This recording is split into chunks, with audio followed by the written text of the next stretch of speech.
pleasure to be on your show. Well, we know each other from the past. Especially, I heard about you with the Haga Helia for the university, and also, of some reason, when I was in Malta in June, there was a Mediterranean tourism forum, and I think people were hoping to see you there. So you are very popular. People are looking after hearing from your expertise and what your thoughts are about where the hospitality should be leading to. Well, it's very kind. Thank you.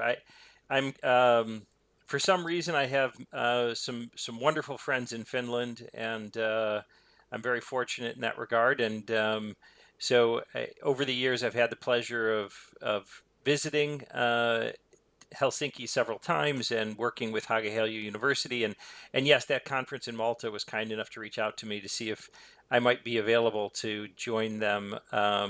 At one point, I thought that they were going to ask me to be a hologram at the conference, which I was excited about. I've been an avatar in virtual reality. I have never been a hologram. I got really excited about that, but that didn't work out this year. Yeah, yeah.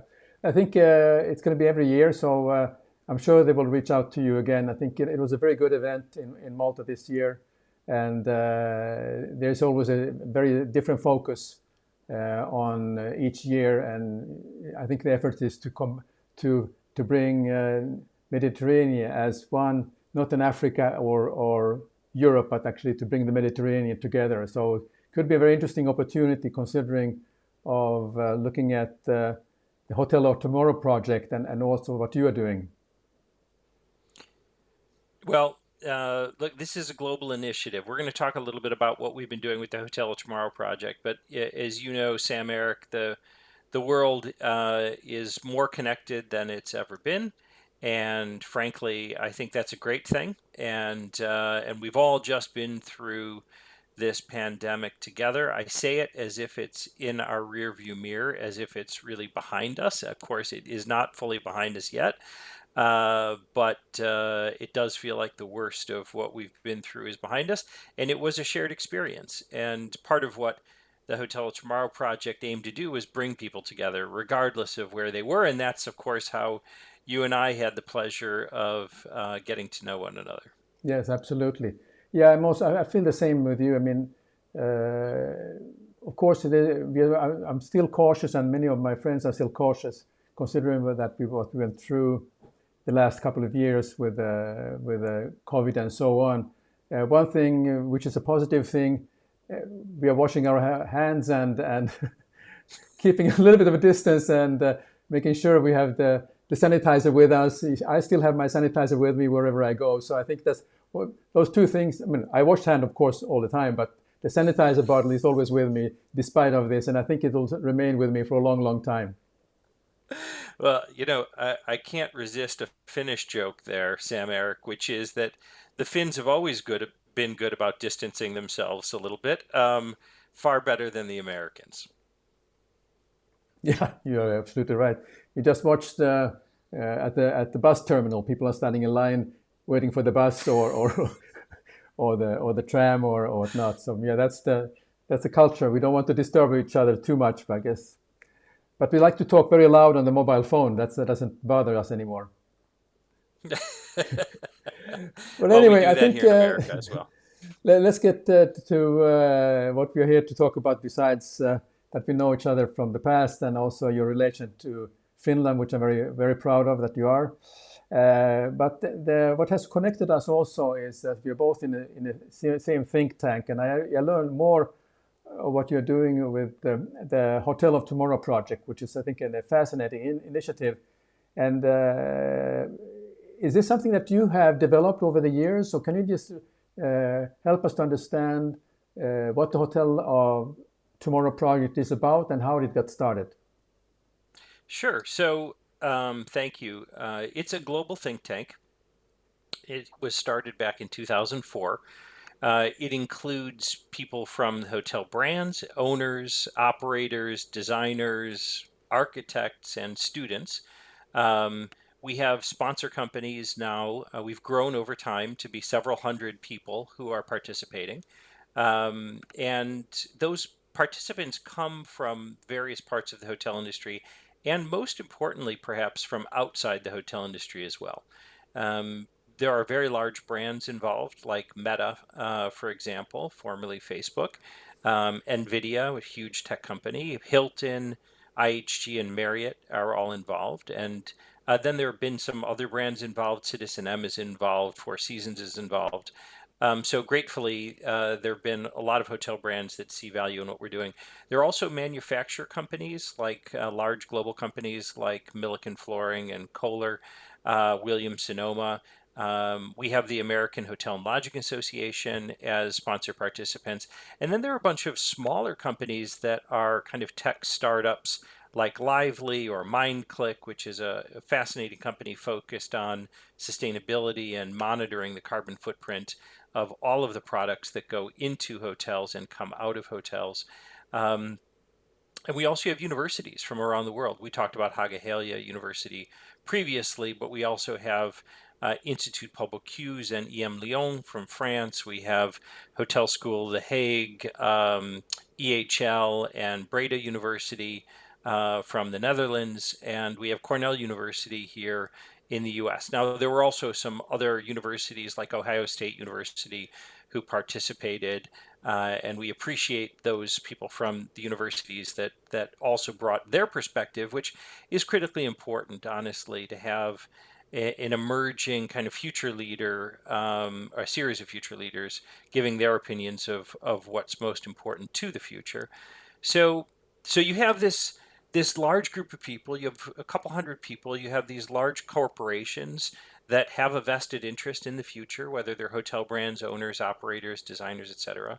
And then we facilitate a series of workshops that allow people to collaborate, allow each of these companies to tell us what are the most pressing issues that they are focusing on for the future. Imagine for a second if you're Hilton or Marriott or IHG or Accor, and you're trying to look to the future to satisfy that future guest demand. And they are, of course, constantly looking at their existing brands and their pipeline for creation of new brands.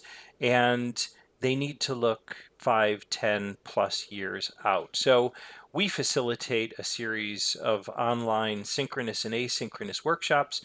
We use some pretty incredible technology tools like one called Battery, which is essentially a resource library of articles and innovations that are happening around the world.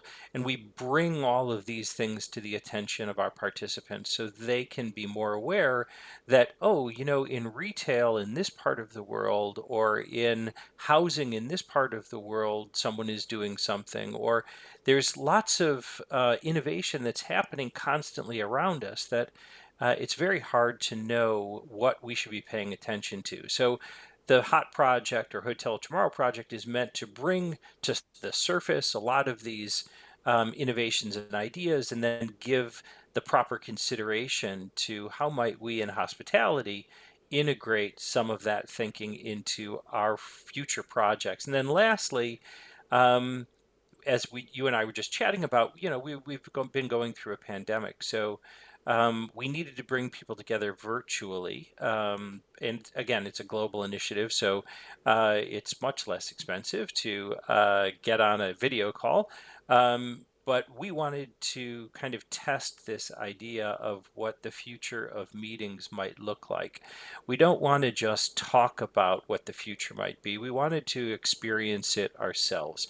So we used virtual reality to build a virtual meeting place for the members and participants and sponsors of the Hotel Tomorrow project to come together in virtual reality on an airship that we created in the metaverse. And we had the pleasure of you actually coming and presenting as an avatar there as well. So I'm going to turn the tables on you. At some point, I'd love to know what your experience was like as a participant in the HOT project and as an avatar in virtual reality.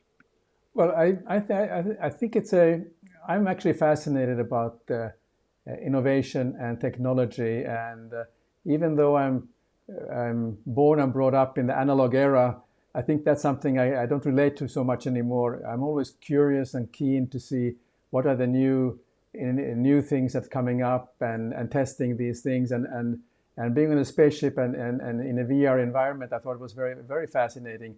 I think technology will evolve, and I think eventually, I think these goggles will get a little bit smaller, so they're more comfortable to wear. And I think eventually all this will be.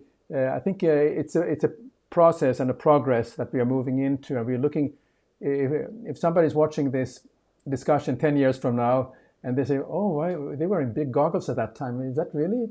How could they manage?" So I think as long as there is a positive attitude about being on virtual reality, and because the hotel's going to be, whether they like it or not, even though we'd like to talk about the face-to-face being in a person, there's also another element where we are not able to travel for whatever reason, or we want to research where we want to go next. And then this is the way to find out more, and maybe you can start to feel the senses in a different way that you could even in 2022. So yeah, I think it was very fascinating, and I congratulate you for doing this.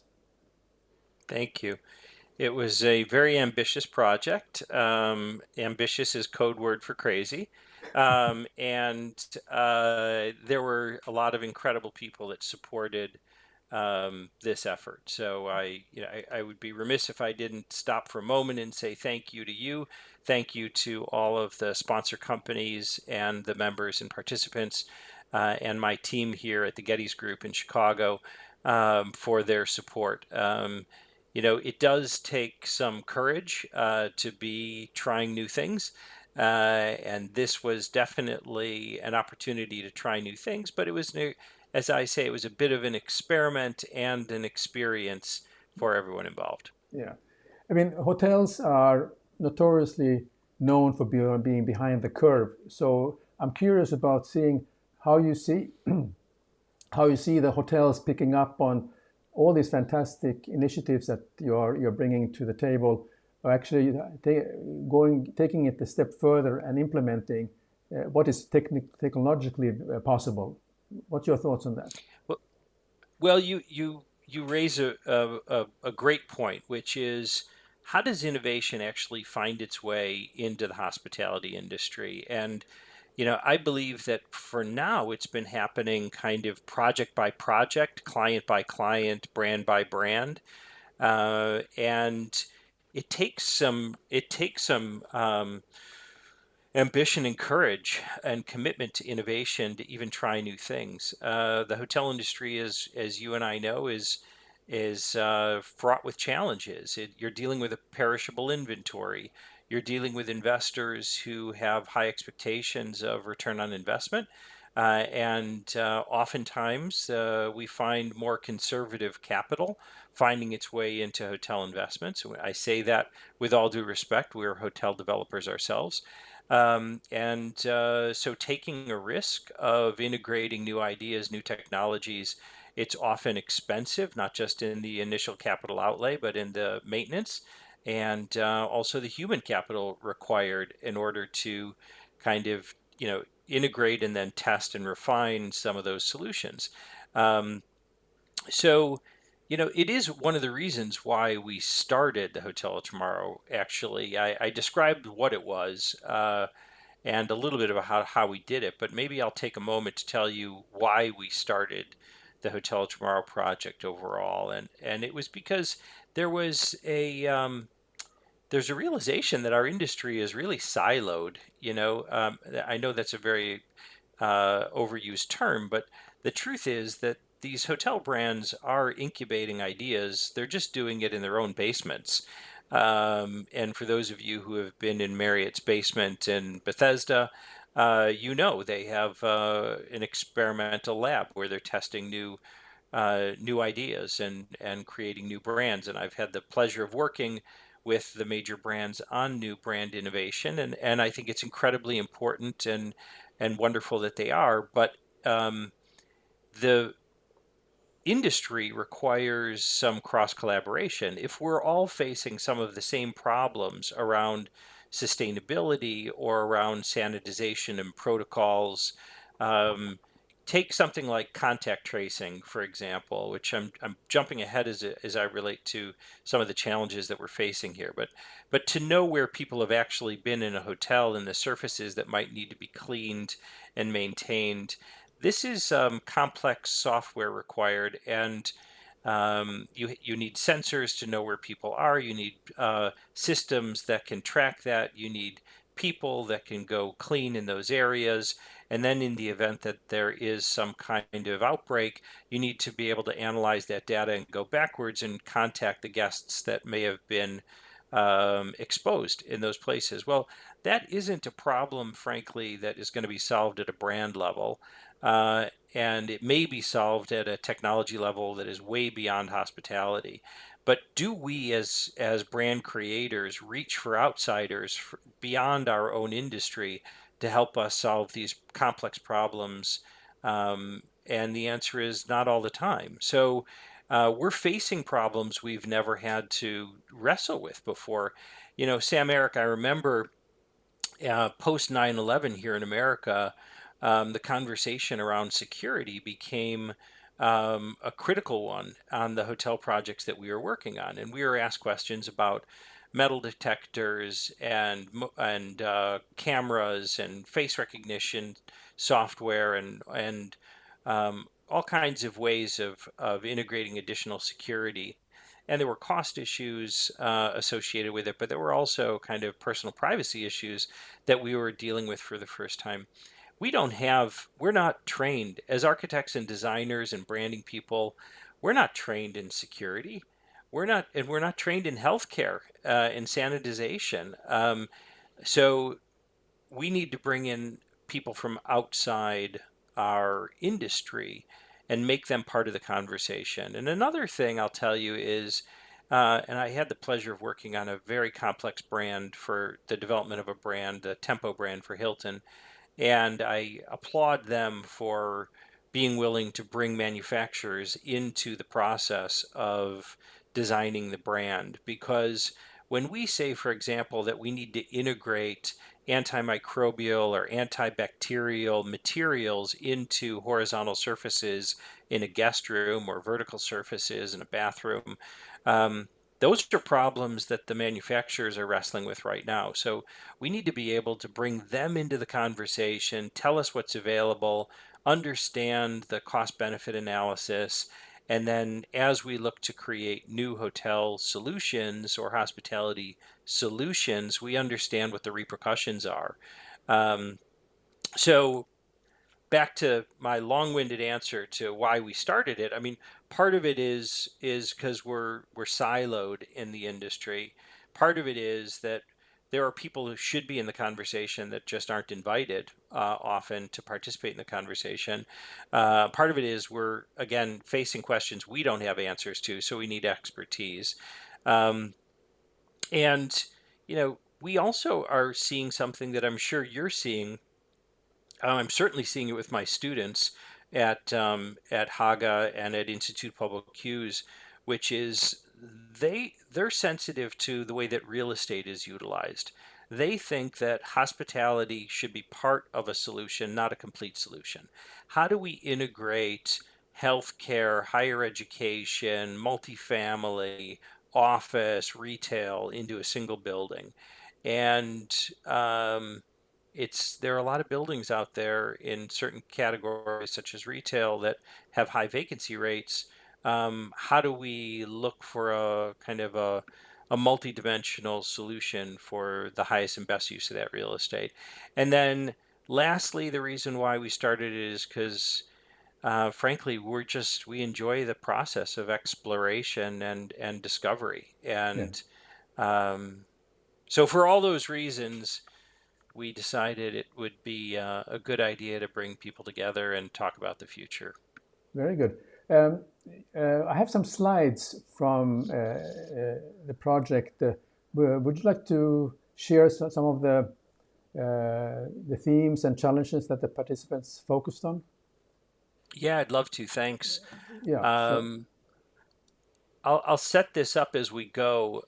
If you don't mind, I'll talk over the slides. But um, we contemplated as we ran a series of workshops with all the participants, and then we ran another series of workshops to refine the initial ideas. And we generated hundreds and hundreds and hundreds of ideas this year, nearly 1,000 ideas this year, and nearly 1,000 the year before. And then we decided which ones we might combine and put into artistic renderings that we could share with the public in the media. So what you're going to see, I believe, is about 6 slides that represent some of the future thinking of the Hotel Tomorrow think tank. So you can advance it. These were the areas of focus, and frankly, I think that we'll take a moment here because it's important to understand what the top issues were that we as a large group were focused on. These were the issues that we think that consumers are going to be focusing on in the future, and also what the brands are saying help us look at these problems in a new way. So the first is tech enhanced creation and construction. Let me take a moment to explain that. Look, the way that we design, and again, I mentioned we're a design firm, the way that we design is very different than we used to. Technology is enhanced the way that we create. We use 3D visualization more and more as we are actually designing hotels and restaurants and spas and bars and things like that. We build models that we can get into as virtual reality models. We build the buildings before we build the buildings. We're just building them utilizing technology, and we're building them in a collaborative way. So our consulting team, the owner, the operator, the brand, even the contractors getting into the model. So, and doing takeoffs and doing their approvals. So we're seeing that the creation process itself is really influenced by the way the technology allows us to cross collaborate. Now we're also seeing, as we all know, that construction is significantly enhanced by technology, meaning we can build things we never could build before.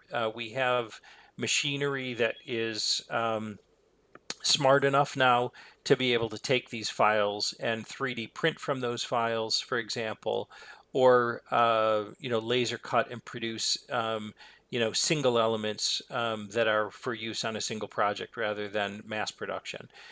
So we have technology changing the way that we are making the elements that come together, or the materials that are coming together.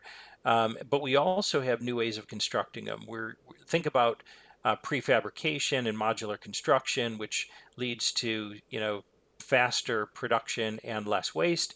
And so technology is really changing the way that we're creating and constructing, not just in hospitality, but in lots of other industries. Back to your point, Sam-Erik, that other industries have been embracing modular construction, for example, in a much more embraced way than hospitality has. So the next area is really sustainable and creation and construction, meaning how can new sustainable practices, not just the energy being used to produce things, but the reuse of waste materials going into the production of construction materials themselves, whether it is an aggregate stone material, or it's recycled plastics, or it's resins being mixed with even commercial waste to produce rigid materials like floor tiles and wall tiles. Um, and there's more awareness now of what the carbon footprint is during the production process and shipping process and waste process. All of that is affecting the decisions that we're making around where we're sourcing material and how we're producing things. And then the third category is tech enhanced spaces and experiences. We're all utilizing technology more and more in our daily lives and interacting with other people and spaces. How will technology as an overlay, whether it's virtual reality, augmented reality, service on demand, QR codes, um, sensors, all kinds of ways in which technology is changing the spaces that we're interacting with and the experiences that are being delivered. And then we have design for multi-use and multi-purpose, which is exactly what I talked about before. How do we have more flexibility within an existing space? Why is it, for example, that a space is built for a single purpose, like a ballroom or an outdoor patio space, when new technology could allow us to change the use of those spaces, or change the configuration of spaces, thanks to, again, just intentionality, for flexibility. And also, how do we serve more than one purpose within that space or within that building? Again, the idea of being, could the same building, as we are starting to see more and more of, serve as a place for multifamily, hospitality, and workspace, and maybe even healthcare going forward. And then lastly, designed for complete wellness. Look, wellness is, we're defining wellness as everything from the quality of the food beverage, the quality of the building and the air systems and operating systems. We're talking about fitness. We're talking about quality of sleep. We're talking about mindfulness. Um, and we're also talking about, we're bleeding into sustainability here too. Anyone with some level of conscientiousness about their carbon footprint would feel better being in a space knowing that they're not negatively impacting the earth. So all of these things are the areas that, frankly, our brands and sponsors came to us and said, these are the 5 things that are most urgent for us to focus on. Wow, that's a. I'd like to invite anyone who has questions or comments to post them, and maybe we can address any questions that you have for Ron. And should we perhaps then run to the other slides here while we are on the Yeah, topic? yeah, sure. So we're going to share 6 concepts that came out of the think tank this year. Um, and again, these relate to those 5 challenges that I just talked about.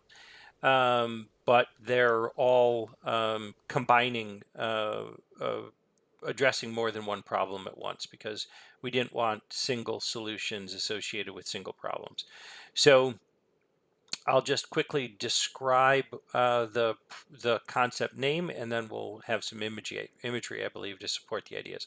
So the first is robotic reset. Again, this is focusing on how automation could aid us in changing the configuration or purpose of a space. The second is Sense and Satisfy, which is really about the integration of sensors in hotels and how might guests' needs be sensed and satisfied without or with some support from human interaction. Right now, you need something and you have to ask for it. Sensors are now to the point where they'll understand if the light is too bright or needs to be brighter, or the sound is too loud or needs to be softer. So anyway, we'll get into a bit more detail around that. The third is rebuildable buildings. This isn't just technology enhancing constructibility, but deconstructibility and reconstructibility. Could buildings be configured with not only modular construction, but modular reconstruction?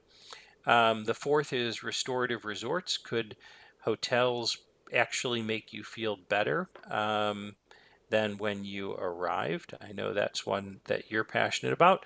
The fifth is AR, world in plain sight. This is the role of augmented reality in future hospitality experiences. And then the sixth or last is energy center hotels. This is how hotels could be far more sustainable for themselves and for their communities.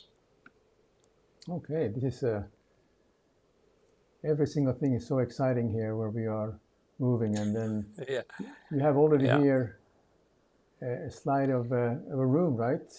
Can you explain Yeah, me? this is robotic reset. So this image was developed by OBMI architects, and again, this was to capture the thinking of the larger group. But what you're seeing here integrates a bunch of new technologies. They're proposing that things can things can go into the floor, or go into the ceiling, or be revealed from within the walls in terms of objects, in order to allow someone to work in the environment, entertain in the environment, sleep in the environment, create a bit of a spa environment, maybe even exercise in that same environment. And yes, there's all kinds of touchscreen interactivity, programmable LED lighting, surfaces that are like the window beyond, but even the wall surfaces can be converted into transformative kind of LED screen technology. You could be anywhere.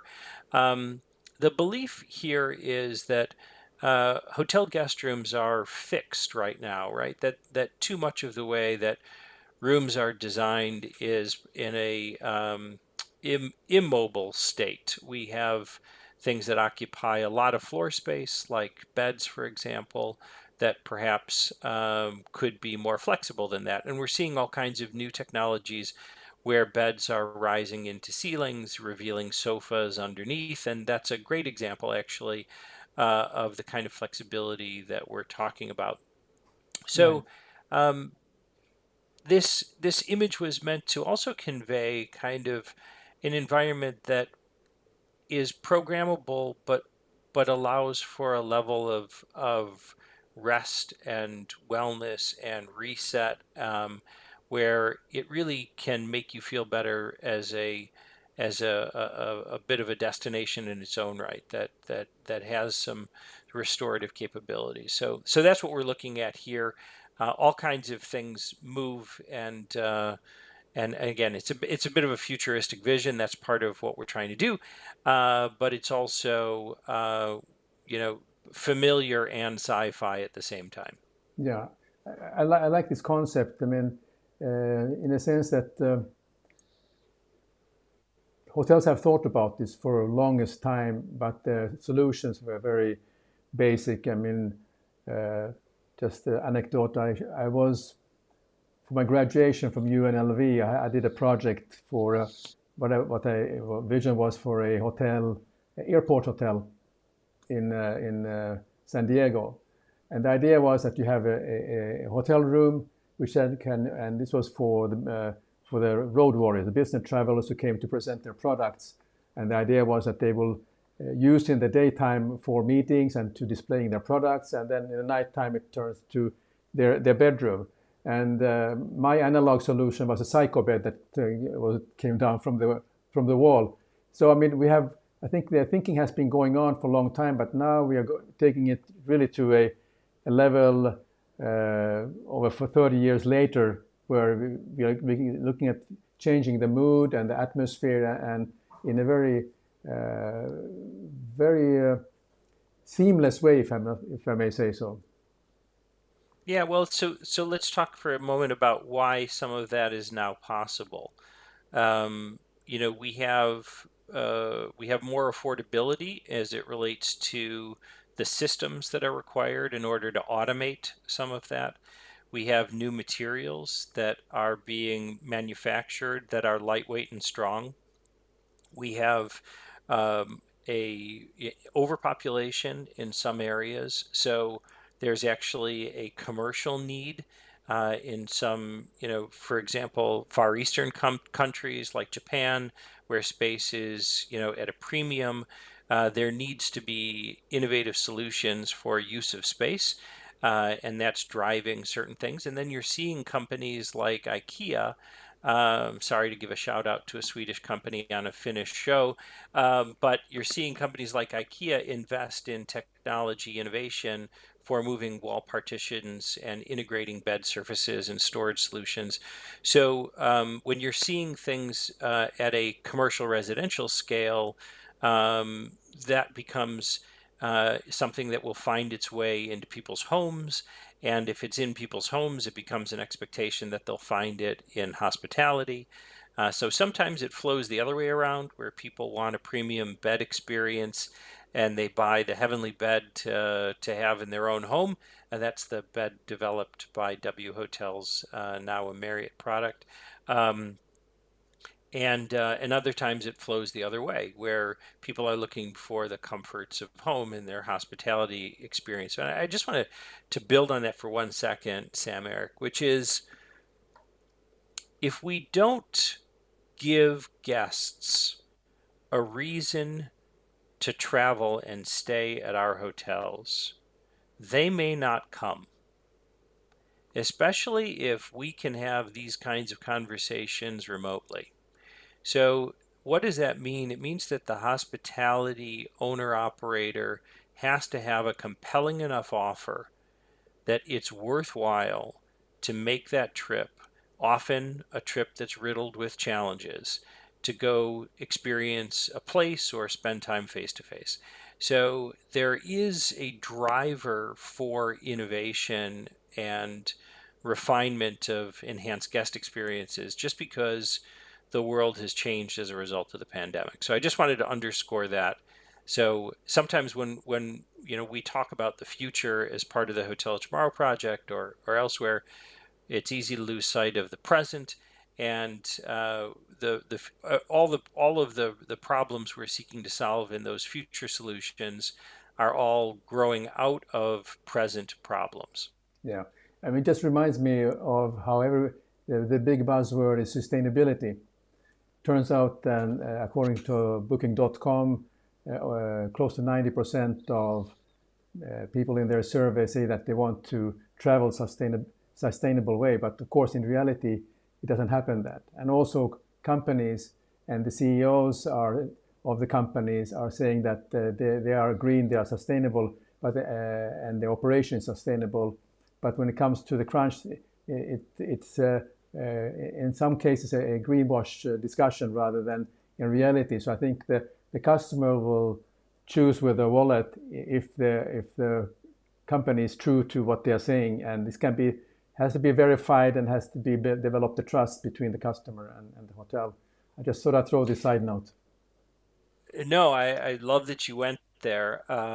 And look, the if you're booking on Google right now, you're making a decision not based on just airlines, time of flight, and cost of travel. You're also making a decision based on your carbon footprint because that data is right there in front of you as you're making that decision. So it starts with access to additional information. And then as soon as your carbon footprint is a higher priority over cost of travel or airline, then we're going to start to see an even greater impact on whether or not you choose to travel. Or imagine, Sam-Erik, look, there's some alternative fuels out there right now that are not petroleum-based fuels that are being utilized by some airlines right now. We see in evolution electric planes that are under development. We're going to find alternatives to the traditional jet fuel powered airplanes. And then we're going to see if what people are, if they're going to be choosing to travel, but to lower their carbon footprint at the same time, not just through carbon offsets as it's being done right now. So, yeah, I think you're right. Once we understand that sustainability is a bigger part of the value equation, then I think we're going to, but it starts with information. It starts with Yeah, people like Google saying, we're going to put that information in the hands of the consumer right at the moment of purchase. yeah, that's very good.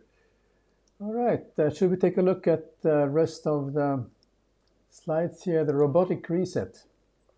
Yeah, that one, that is just an explanation of what we just went through. Is just a deeper kind of explanation for those people who are viewing this on a larger screen. They can read it themselves or pause, and that's why we inserted this one. Let's move on to the next concept, if you don't Yeah, mind. Yeah, this is a Sense and Satisfy suite. There's all kinds of technology that's being integrated here.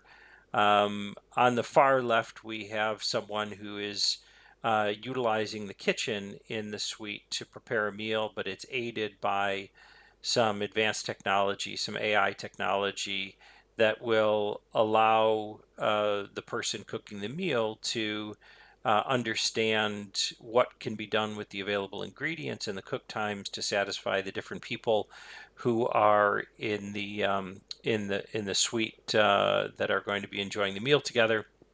And we included that because we're seeing some pretty incredible technologies that are finding their way into meal preparation. And we don't have to think about hospitality as purely a restaurant or room service.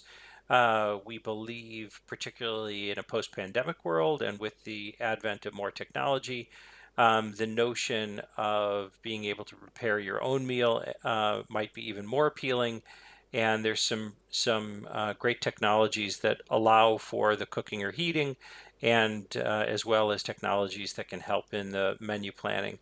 Um, in the foreground, we have a shadow light character there playing with a hologram dog that's sitting on the table. That's an education and entertainment tool, that hologram dog. Um, and what we're trying to show is that multiple needs could be sensed and satisfied within the same environment. A need for food, a need for education or entertainment. In the background, we have a shadow figure of a gentleman on a video call where information is being presented as it's needed. But by the way, that's something that is not far-reaching. Right now, we all scramble for that additional information we need when we're on a video call or a call. And we believe that some of that sensing technology, by listening to a conversation, AI is going to allow us to have more information at our fingertips when we need it. And then in the far right, we have an anti-gravity chamber where someone is levitating and meditating. But while it seems quite far-fetched, we're not suggesting that anti-gravity technology is readily available. It is not, but the notion of having a space for mindfulness, a place that can feel immersive and escapist, would be really, really valuable. We think, for example, of sleep right now as something that is, a 6 to 8 hour required brain reset. We are learning more and more about the power of smaller sleep or rest in smaller segments that could increase kind of quality of life and quality of health. And so this is on the far right there, just an example to prompt the question of what rest, relaxation, reset, wellness is. And again, there's just more information that's available to us as we are, frankly, in environments or wearing sensors on our bodies that can tell us incredible things about what's going on. Look, you can put a baby in a onesie that can monitor the baby's temperature, the baby's heart rate, the baby's breathing rate, their blood oxygen levels, etc. And it's all woven into the cloth of their pajamas. We can wear, Samsung has developed a wearable for your brain scan that is monitoring the level of brain activity or inactivity. We know we have heart rate monitors and blood ox monitors that we're wearing on things like Apple Watches right now. So there will be more and more sensors around us. And then the question is, how much of what the information that's coming off those sensors is going to be shared with the environment of a hotel or your home or others, like your doctor? And then what do they do with that information? Is that information then going to help reset the light levels, the volume levels, the food that's available, the entertainment, the mindfulness programming? All of that is kind of what happens when we have more sensors that are telling us more about what's going on around us. I'm glad you talked about the wellness, because now I think there's particularly the pandemic period has created an enhanced awareness about the wellness and mindful and well-being.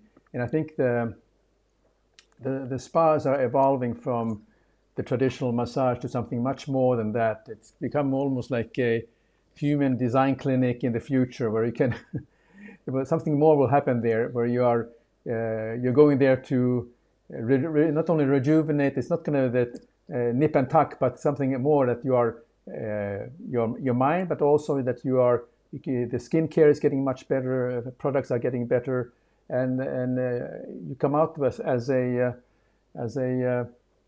healthier person, and obviously everyone has in their mind that they can have a long, happy, and a long life, and now the future of the spas, I think, directing into that, because people are now in such a urge that something that there will be products available for them. Absolutely.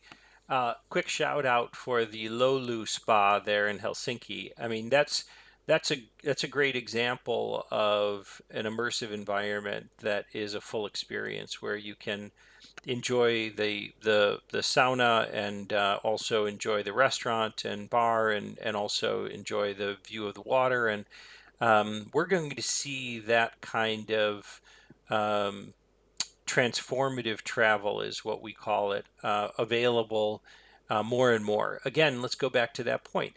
Give me a reason to travel. If I told you that you will feel better as a result of staying in my hotel, that is a pretty compelling offer. Try putting a price tag on health, right? Yeah, absolutely. Price at the end of the day is an emotional issue. When you see you're getting value out of it, it's not an expensive proposition. That's right. Yeah. So I know Okay. you have more images, Yeah. and we've been chatting, or I've been monologuing for quite a while here. Um, what's our next image here? I'll try to keep this one somewhat short. Oh, this is a solution where we've integrated automation into a ballroom space where the chairs and the tables are mobile. They're controlled by someone utilizing a device to set the ballroom tables, the banquet tables where they want them. We've integrated all kinds of automation into the stage that can reassemble itself, or the flooring that can switch over from carpet to hard surface materials. We're utilizing some robotics here to help place floor tiles, for example. This image was actually developed in conjunction with Milliken Flooring. We have an LED light netting solution for the ceiling, so we can place light where we need it, and we can drop it down and also create some drama. Um, and this is a rebuildable building solution, incidentally. So the what looks like a skin of a building that is some kind of open-celled frame structure with a view of the city beyond is actually just LED screens separated with some organic-looking modular components. The idea is that many ballrooms or interior spaces or within buildings have very little excitement around a view, and therefore they're not the kinds of places where people want to have energetic, high-end social gatherings. And this is just contemplating how we might transform any space into a space with far more visual interest and a far more dramatic setting.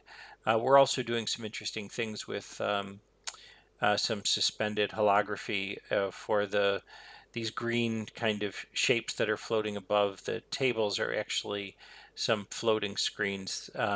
There's all kinds of inefficiency in the way that ballrooms are designed right now, where the images we're looking at are very far away, or the sound we're listening to is far away. This is meant to be a way to bring the imagery and the audio much closer to the actual viewer. Okay.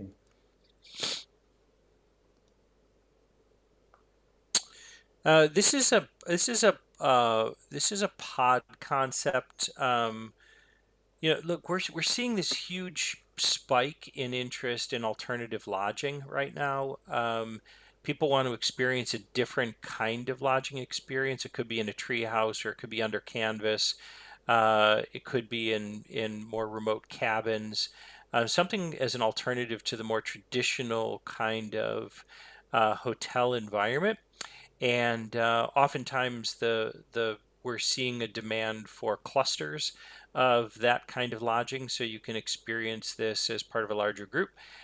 This idea contemplates some prefabricated pod structures that could be dropped around the pool, or in the pool that could get the benefit of some of the beauty of the environment and the clean air and all that, and some solar power, but also some geothermal, so our heating and cooling systems could benefit from the water that's there, and just frankly put people closer to nature. There's just I'm sure it's true in Finland as it is in the U.S. There's just a greater demand for the ability to spend time outdoors, and this idea contemplated how to utilize underutilized real estate on a given property, and these prefabricated modular pods was that solution.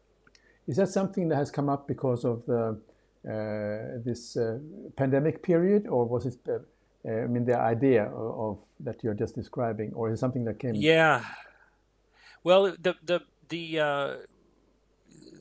trend was there pre-pandemic, but the spike in interest, the number of visitors to our national parks and destination outdoor recreation locations has gone up, significantly as a result of the pandemic. So, Yeah, the benefits of clean air, and also the preciousness of life and the interest in sustainability, all those things coupled together have created a greater demand there. yeah.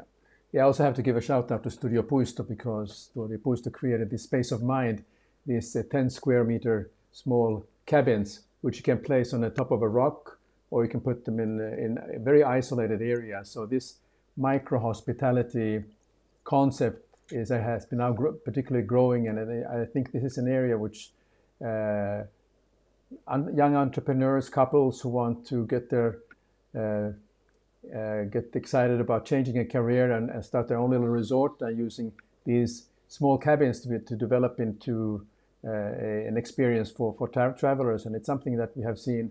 We see that in Germany, in Canada, but now in Finland, some of the entrepreneurs are opening up their own micro hospitality areas, which are doing very well. So it's a new era for, so to speak, the non-hoteliers in this area, instance. Or or for hoteliers, uh, I'll use this your podcast as an announcement platform. So we're part of a new brand called Outbound, which is going to utilize cabins in addition to hotels, to bring people together in alternative lodging settings in beautiful national park locations throughout the United States and hopefully beyond, and provide this kind of unique boutique hotel experience, because we see what you see, which is that there's a great opportunity there to offer up an alternative form of lodging and hospitality accommodations. Yeah, absolutely. All right.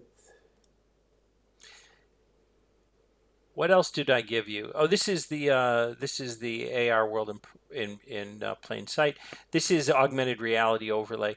The here's the headline here. The headline is there we can put an information layer in your hand that is viewable to you in your own language, in your own font size, in that could allow you to see where to go within a hotel, or where people are who you know, or to read the menu of a bar in your own native language, or to time travel to see that when Mick Jagger from the Rolling Stones walked through the lobby 3 years ago to do a concert, he was there and you've captured it on video, and you can use your own device to time travel back to that moment and see him in that space.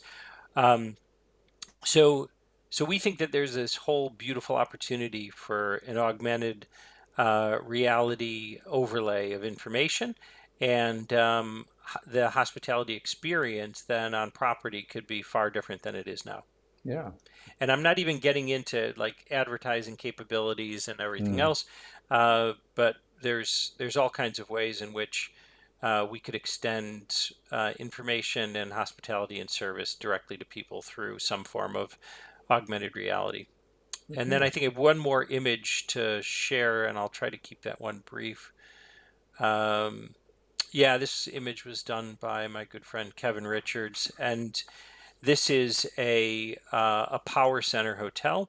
Um, the there are advanced photovoltaics that are flexible skins that can capture solar energy power. It's all experimental right now. We can 3D print photovoltaics right now, as a matter of fact, with all the circuitry. This is just a flex fabric solution associated with the same technology. But the idea is, could we harness solar power on the outside of our buildings, often large buildings with a lot of sun exposure in major urban centers, and then share that energy capture out to other buildings and be a power center ourselves. Um, that's the big idea. There's more associated with this. Frankly, hospitality can be a leader as it relates to sustainability, power generation.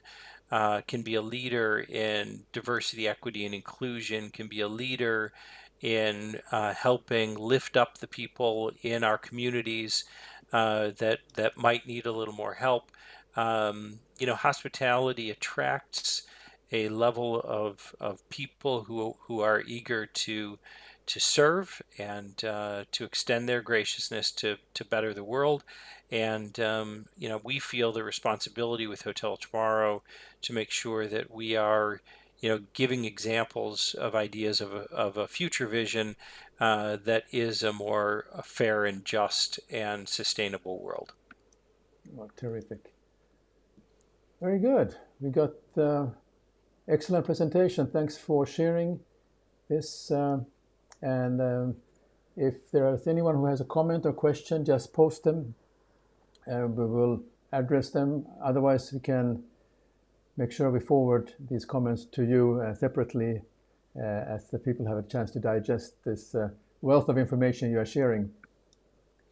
Yeah, it's a lot there. I'm sorry. I think I gave you one more thing that maybe we would share with everybody, which is, what does a virtual reality airship look like if you were to try to imagine what it was like to bring people together in as avatars. I'm not sure if you're in this video or not, Sam-Erik. We'll look for the guy with the bow tie. Yeah, the bow tie guy. Okay, let me play that clip then.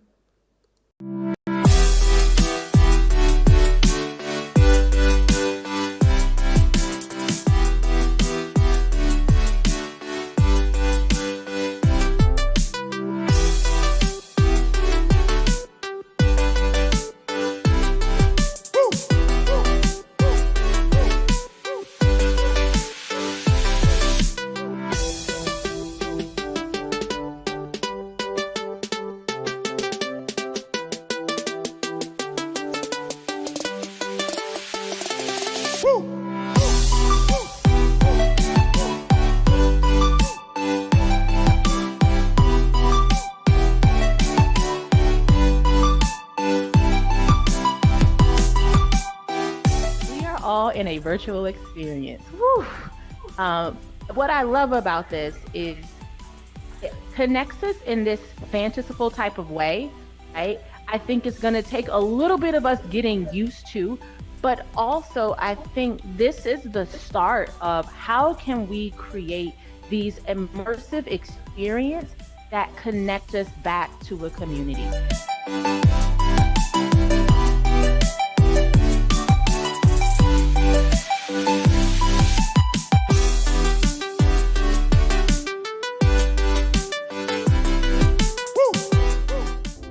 What is the metaverse? See how well this plays. It's the internet, evolved. It's more immersive, more engaging, more connected, and it brings us all closer together. It's a 3D extension of the internet and a virtual extension of our physical world. Most of the things you see here are all rendered in real time.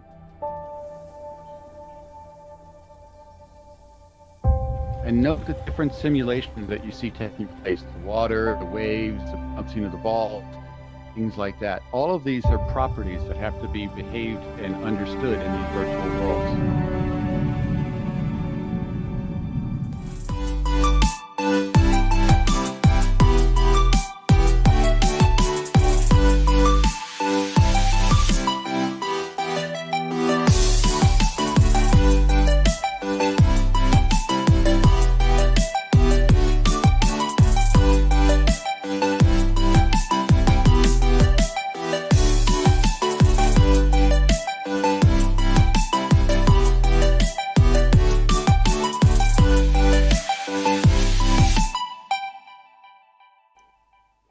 Wow, that was a terrific journey.